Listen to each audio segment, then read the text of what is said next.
konzo bako tchana élection peuple a voté mais après transition on a après mon konzo a ya ne a quoi accepter révélation donc c'est que la prolongation il y a mandat il y a cour constitutionnel par force c'était sauf par les élections mais l'esprit déjà mandat le rôle c'est sili pouvoir wana ils a sous na force cité mutu nyonso ako tsango ka boye kwena c'est quand on besoin de moi mutu tout ako bimaka tsango monde Christian malanga yakaka akataka mutu so ako bimaka de nulle part ça ira boye ekwe parce que la main de Dieu s'est retirée parce que Dieu ne compte plus travailler avec lui parce que lui là il va empêcher Dieu de réaliser sa pensée. Et le pays va continuer à souffrir. Le sang de l'Est va continuer à couler. Parce que ce qui doit arrêter le sang, c'est le prix qui doit remplacer le sang. La rançon.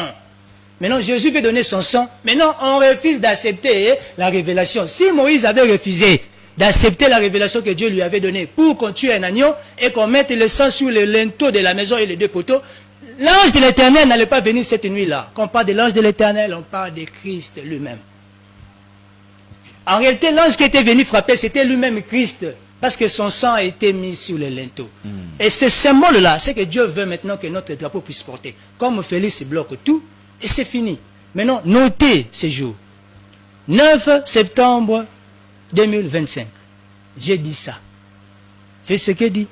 S'il ne s'humilie pas pour rentrer dans la pensée de Dieu, réparer l'alliance du Congo avec l'Éternel, mandat est aussi la tête. Ce que j'ai dit, c'est ce qui va arriver. J'avais dit pour l'affaire de Goma en 2024. Voilà.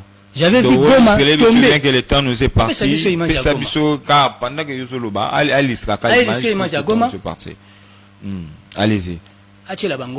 Son. Et mon frère, quelques minutes. Il nous reste quelques poussières de minutes. Il nous reste vraiment quelques minutes. Il y aura Son Bobo Mania et prophète. Au lobby, Bazo Goma. Président de la République Hollande, dans 5 minutes, on va accorder la technique. Mais tout ça, c'est une armée. Est-ce qu'il y a un abisso, ils sont incapables de défendre Goma, je vous donne vraiment 2 minutes. Après, j'avais déjà parlé au chef de l'État, quand il avait parlé dans l'Italie, il y a un feu de ça contre Rwanda. Il serait à la main des scaramouches. Sur le blague à moi, tout ce temps, mon gars. La valeur qui amène à Bisson, le blague qui fait à des choses où je m'initier. Et ça, le rôle, le soleil à 4 et prix. Pour comme si vous faible à cause de l'interdit au Kamambo. Quand vous allez là-bas pour aller consulter d'autres armées, il y a un problème vous allez à EAC. EAC, on va chercher aux alatés. Vous foutez le cas.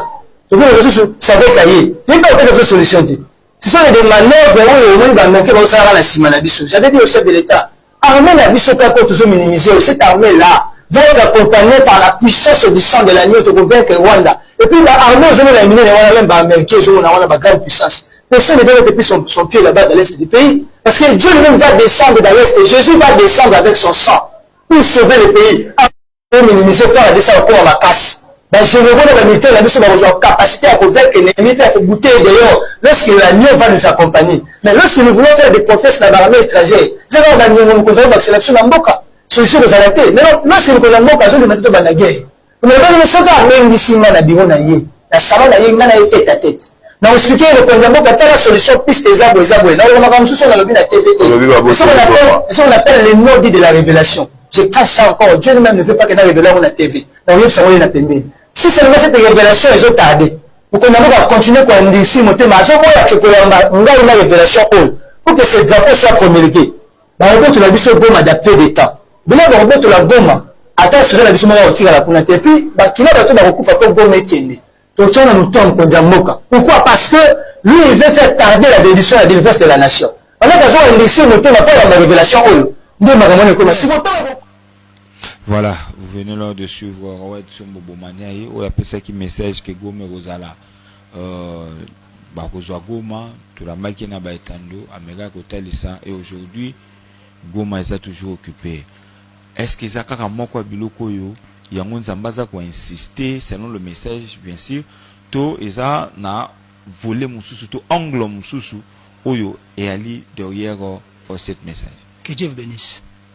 To balancer les mains on a pourquoi pour tout l'Aksabango certitude tozana yango na oyo nzamba pesi biso toloba de sa part pour tout me rappeler que le mois d'août bazana j'avais parlé pour Goma c'était l'année passée J'avais dit, dans le monde, Goma et Koué. Dieu m'a monté Goma et Koué. Pendant que les gens, beaucoup disaient, comme Koué était, et Koué était parce que vous avez le bakakate. Vous avez la capacité, il y a que Simbango. Je voyais un esprit Goma tomber. Dieu m'avait dit, je vais laisser Goma. En fait, le Congo est soutenu par la main de Dieu. Les gens qui ont dit, le retour, ils ont Simbaka, Moutaboto l'a raté. Ce qu'on a tiki ne bazouaka.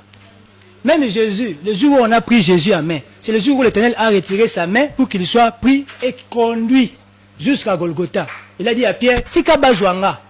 Nous avons dit Jésus. Le sans qu'il va retirer le bon Jésus. 2 minutes, effectivement.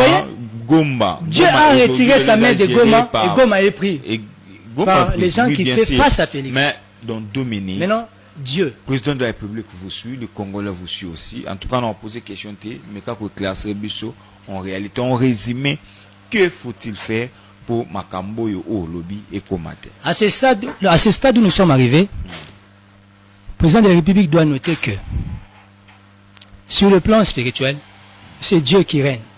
C'est Dieu qui est le maître de toutes choses. On ne résiste pas à la pensée de Dieu. Tous les rois, j'ai énuméré ici, ceux qui sont opposés à Dieu, Dieu les a écartés. Mais